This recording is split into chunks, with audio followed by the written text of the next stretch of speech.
By the spring of 1943, the Allied intelligence apparatus in the Pacific had hit a catastrophic logistical wall. The 5th Air Force's boneyard at Port Moresby was rapidly filling up with shredded B-17 bombers, chewed up by Japanese Mitsubishi Zeros, and stripped for salvage. Standard military doctrine dictated that pushing a solitary 30-ton heavy bomber into heavily defended airspace carried a statistical survival probability of absolute zero.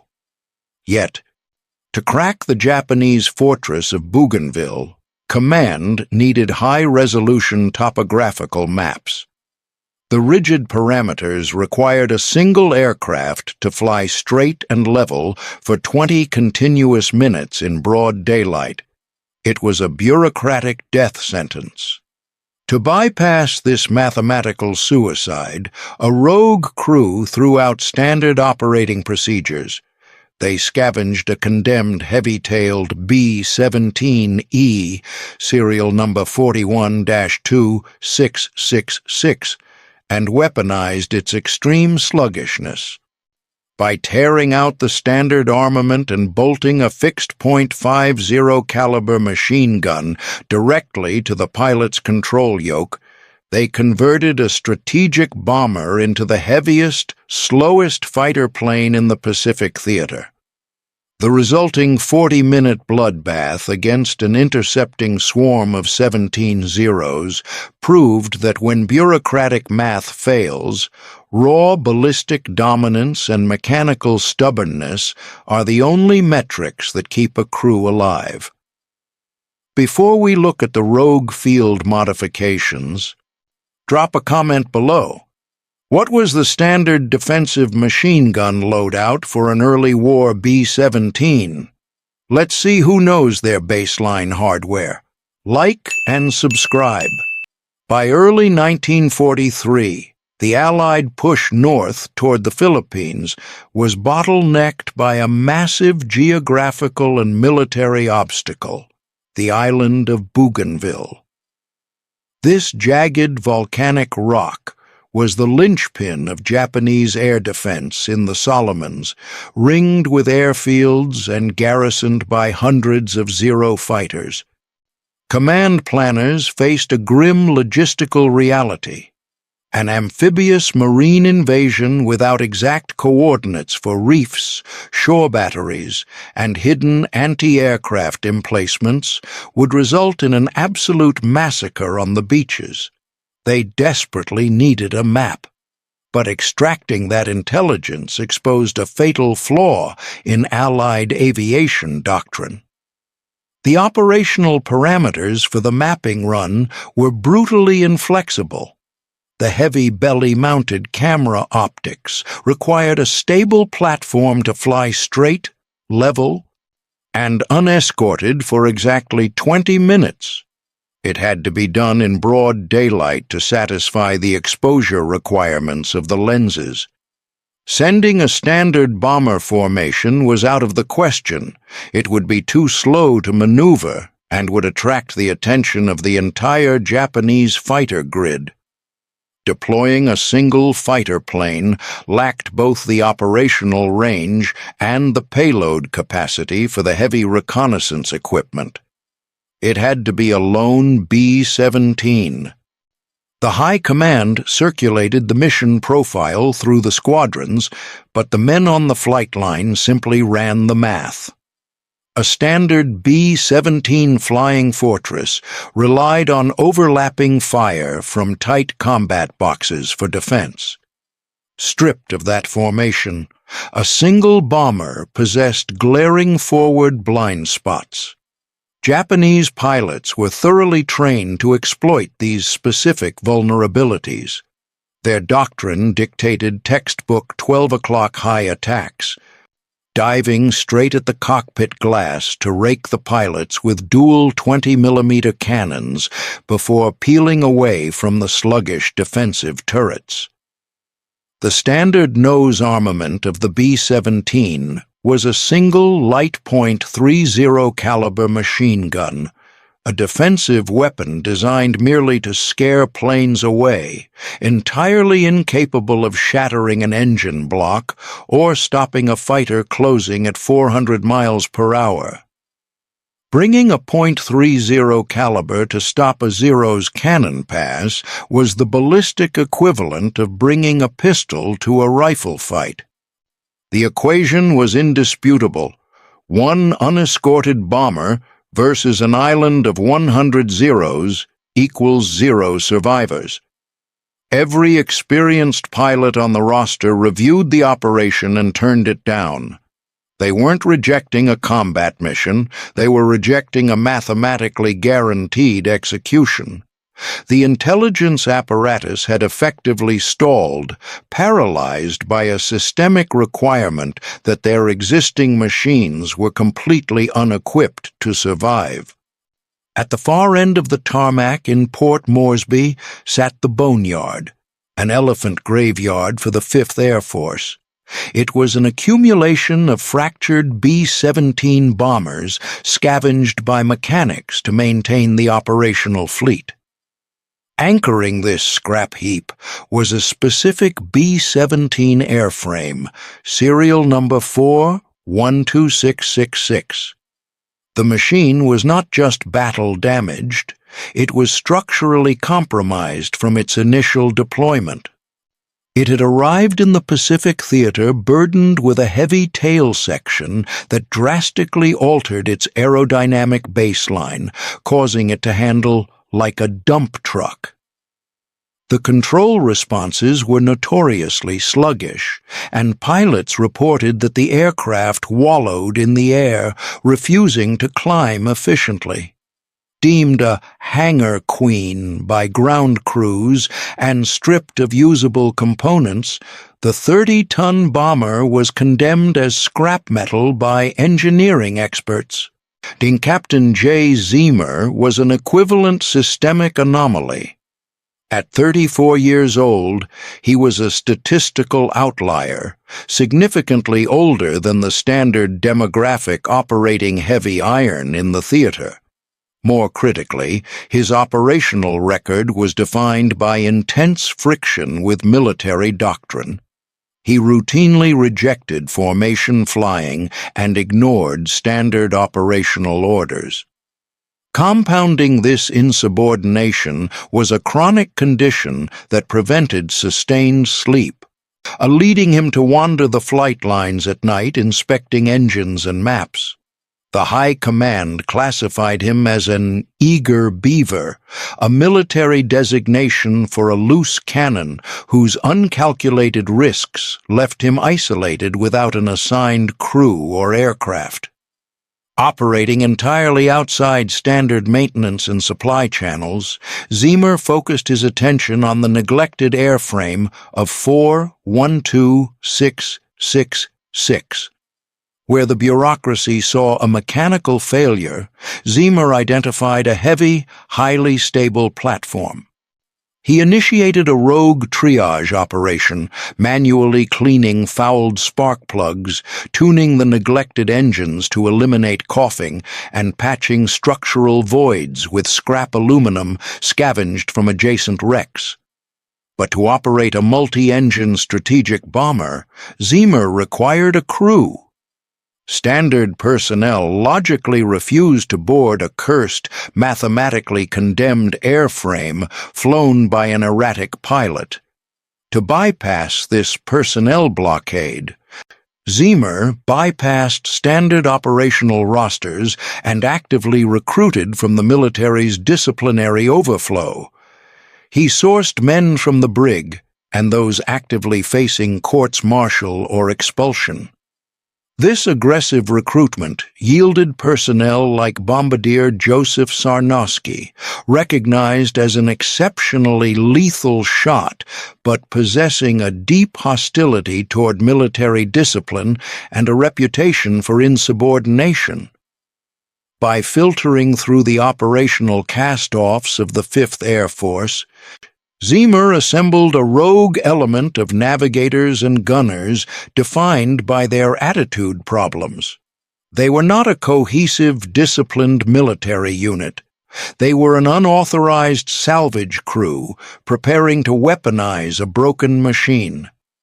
The factory manual for the B-17 dictated a standard defensive payload of 10 machine guns.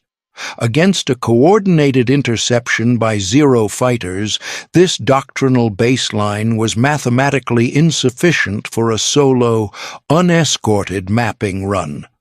To mitigate this systemic vulnerability, Zeamer's crew initiated a brutal, unauthorized modification of the airframe, utilizing wrenches and welding torches in direct violation of military regulations.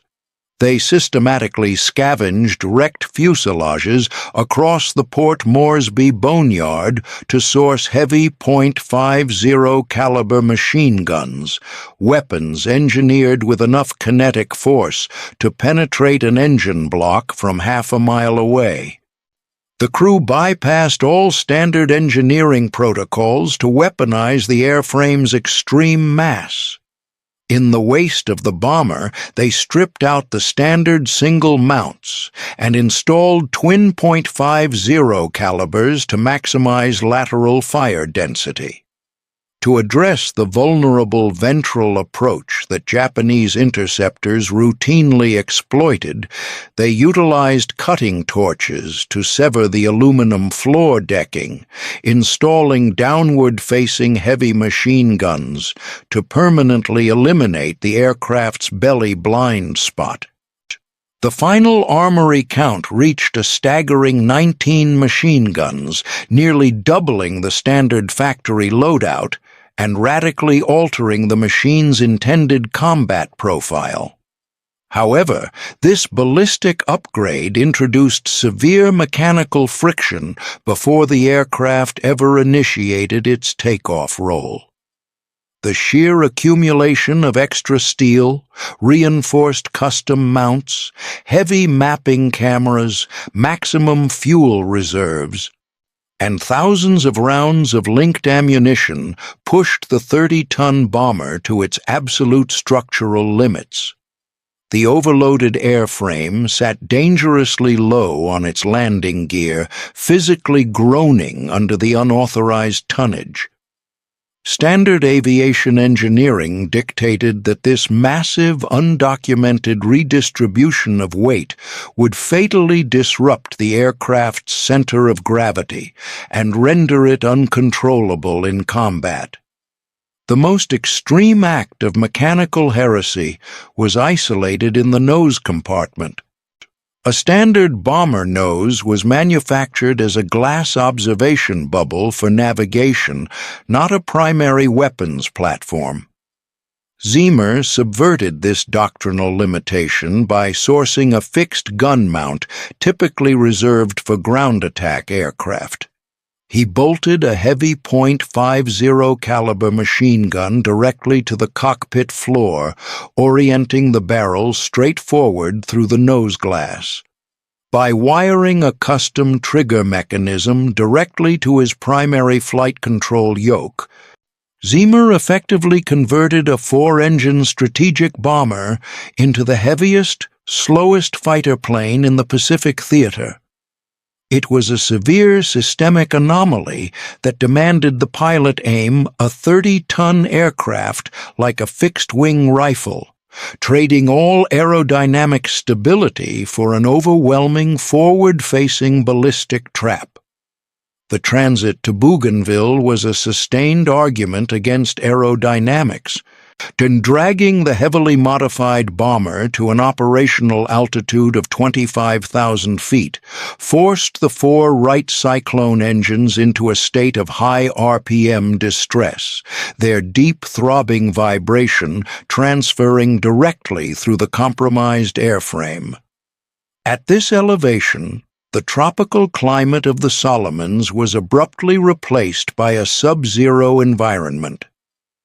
This extreme temperature drop not only degraded the physical efficiency of the uninsulated crew biting through their leather flight jackets, but also severely reduce the operating temperature of the aircraft's mechanical linkages, making the already overloaded control cables even more sluggish and unresponsive. Furthermore, the bomber was operating inside a 400-mile void, entirely separated from Allied fighter cover or the logistical possibility of rescue. As the jagged volcanic coastline of Bougainville registered on the horizon, the mission profile shifted into its most rigid and vulnerable phase. To extract actionable intelligence, the heavy lenses of the belly-mounted mapping cameras required an absolutely stable platform. The operational parameters required Captain Zeamer to hold the 30-ton aircraft on a fixed, unvarying vector for 20 continuous minutes. The cameras began clicking, tasked with snapping overlapping high-resolution images of the reefs, beaches, and hidden jungle trails.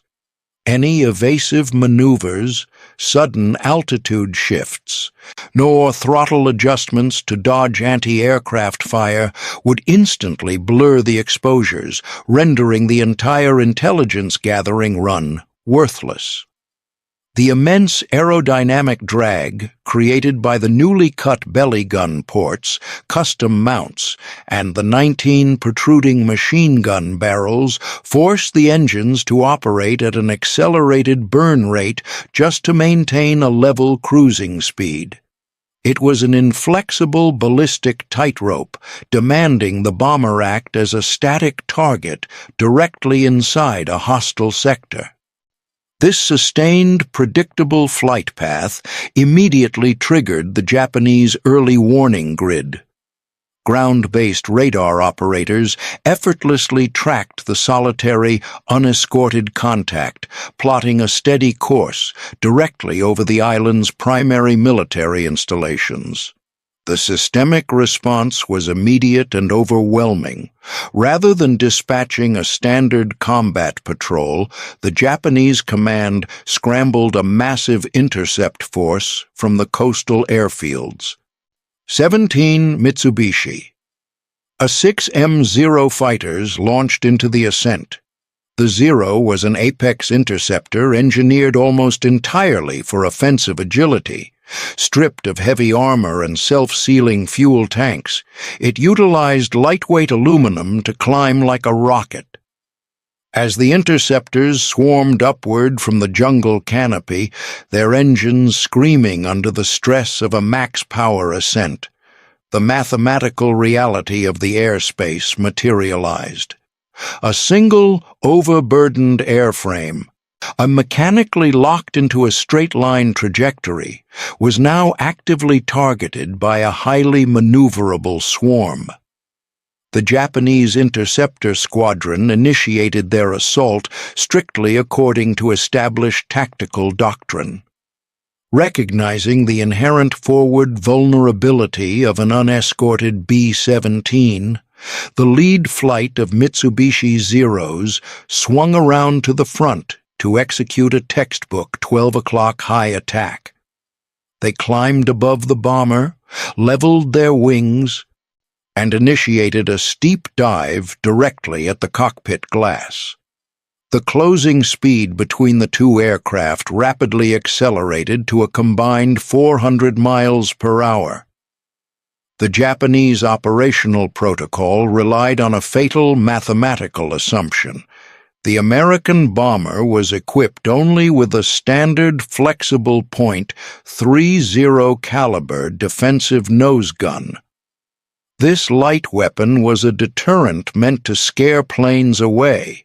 It lacked the kinetic energy and effective range to halt a charging fighter. The interceptor's objective was to scream in head-on, saturate the flight deck with high-explosive 20mm cannon shells, and peel away before the sluggish American turrets could physically track their flight path. But Captain Zeamer's unauthorized mechanical modifications had mathematically inverted the engagement space. Instead of banking away to avoid incoming fire, which would have aborted the rigid mapping parameters, Zeamer utilized the rudder pedals to intentionally skid the heavy 30-ton bomber. He deliberately steered the massive airframe into a direct collision course, lining up the nose like a sniper aiming a rifle.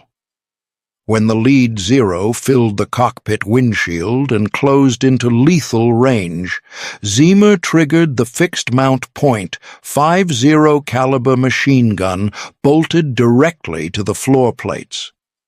The mechanical friction of this action was instantaneous and violent. The weapon discharged a concentrated stream of heavy lead slugs mixed with armor-piercing incendiary rounds. The intense recoil of the heavy .50 caliber weapon, which the original engineers warned would crack the glass and throw off the center of gravity, shook the entire cockpit floor, sending fatiguing shock waves through the bomber's aluminum decking. The concentrated barrage bypassed the Zero's unarmored fuselage and slammed directly into its radial engine block. The kinetic transfer physically shattered the Japanese fighter's mechanical core. The engine block was smashed, and the sheer decelerative force tore the wings off the airframe. The lead interceptor disintegrated in mid-air, transforming instantly from a lethal machine into a tumbling ball of fire and debris. This singular ballistic event instantly collapsed the established Japanese interception doctrine. Bombardier Joseph Sarnoski simultaneously opened fire with a secondary flexible .50 caliber nose gun, his bullets sawing through the fuselage of a second Zero as it desperately attempted a breakaway maneuver. Witnessing the catastrophic failure of their textbook assault against an assumed soft target, the remaining 15 Zeros abandoned all standard attack patterns. The tactical environment immediately devolved from an organized interception into a chaotic, multi-vector swarm. This systemic shift triggered an immediate and severe surge in mechanical attrition for the B-17. The unproven, jury-rigged weapon mounts across the airframe were suddenly forced into a sustained 360-degree defense, generating thousands of spent brass casings that quickly blanketed the metal deck and created a treacherous slipping hazard for the waist gunners as they fought to maintain overlapping fields of fire. Standard kinetic engagements in aerial combat are typically measured in seconds. The interception over the Bougainville coastline, however, devolved into a grueling 40-minute war of mechanical and biological attrition. As the Japanese swarm abandoned their failed textbook interception patterns, they saturated the airspace from multiple vectors, precipitating a catastrophic cascade of system failures across the rogue B-17. The unarmored airframe absorbed massive ballistic punishment, ultimately sustaining a documented 187 bullet impacts and 5 distinct 20mm cannon penetrations. This localized structural trauma violently compromised the aircraft's internal operational networks, severing the primary hydraulic lines and rupturing the pressurized oxygen distribution system. Operating at an altitude of 25,000 feet, the destruction of the oxygen supply imposed an immediate biological countdown. Without supplemental airflow in the sub-zero atmosphere, physiological collapse from hypoxia is guaranteed within minutes. The human components of the weapons platform were simultaneously degrading under direct enemy fire. A high-explosive 20-millimeter cannon shell detonated against the forward observation glass, projecting a lethal wave of shrapnel directly into the abdomen of bombardier Joseph Sarnoski. Despite suffering a fatal biological trauma, Sarnoski executed a brutal physical triage, dragging his failing body back to his flexible .50 caliber machine gun mount.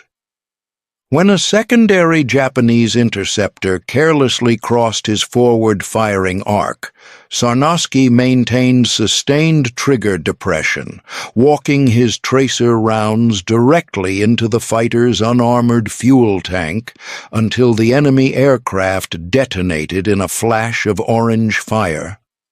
Concurrently, armor-piercing rounds compromised the heavily targeted flight deck. Captain Zeamer absorbed direct kinetic impacts that shattered his left knee and severely lacerated his wrist, triggering massive and continuous blood loss.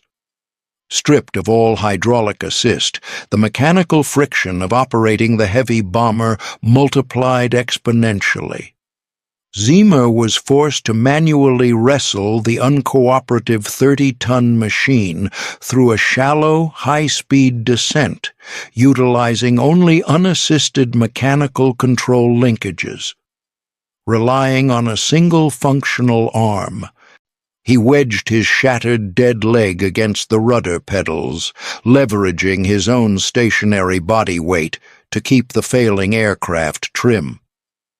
Throughout the compromised fuselage, waist gunners struggled to maintain overlapping defensive fields of fire while operating on metal decking carpeted by thousands of spent brass casings. The sustained, desperate rate of fire pushed the scavenged weapon mounts to the point of thermal failure, with the crew reporting rapidly overheating barrels as their ammunition reserves depleted. The survival of aircraft 4-12666 was no longer governed by aerodynamics, but by a raw, systemic stubbornness that kept a dying machine just above its stall threshold. The 400-mile transit back to the airstrip at Port Moresby required the severely compromised B-17 to operate far beyond its engineered mechanical endurance limits. With the primary hydraulic system completely shot out during the 40-minute kinetic engagement, the aircraft lacked both the braking mechanisms and the wing flaps necessary to execute a standard, controlled deceleration. Captain Jay Zeamer, operating under conditions of massive biological trauma, was forced to initiate a high-speed approach, dropping the crippled bomber onto the runway with no mechanical means of stopping the 30-ton mass of aluminum and steel. Relying entirely on surface friction and utilizing his one functional leg to muscle the direct mechanical rudder linkages, Zeamer allowed the heavy airframe to roll rapidly down the entire length of the tarmac until it finally ground to a halt in the dirt, just yards from the jungle edge. The immediate forensic assessment conducted by ground crews revealed a machine that had been systematically dismantled in the air. The final damage tally recorded 187 direct machine gun perforations and 5 massive 20-millimeter cannon shell holes across the fuselage. Internal physical inspections exposed control cables frayed down to their final wire strands, severed hydraulic lines leaking fluid into the dirt, and violently punctured oxygen reserves. Most critically, the main wing spar, the massive solid steel beam responsible for anchoring the aircraft's wings to its central body structure, was found to be severely cracked. According to standard aviation physics, this catastrophic structural failure should have caused the airframe to shear apart in mid-air the moment Zeamer pulled the yoke to flare the landing. Aircraft 41-2666 had absorbed so much kinetic punishment that it was immediately classified as beyond repair, permanently condemned, and towed back to the boneyard scrap heap where the crew had originally found it. The biological overhead exacted from the crew matched the mechanical destruction of the aircraft. Medical personnel extracted Captain Zeamer in an unconscious state, suffering from severe hypovolemic shock. He had actively flown the heavy bomber for 2 hours while bleeding out, ultimately losing half of his total blood volume.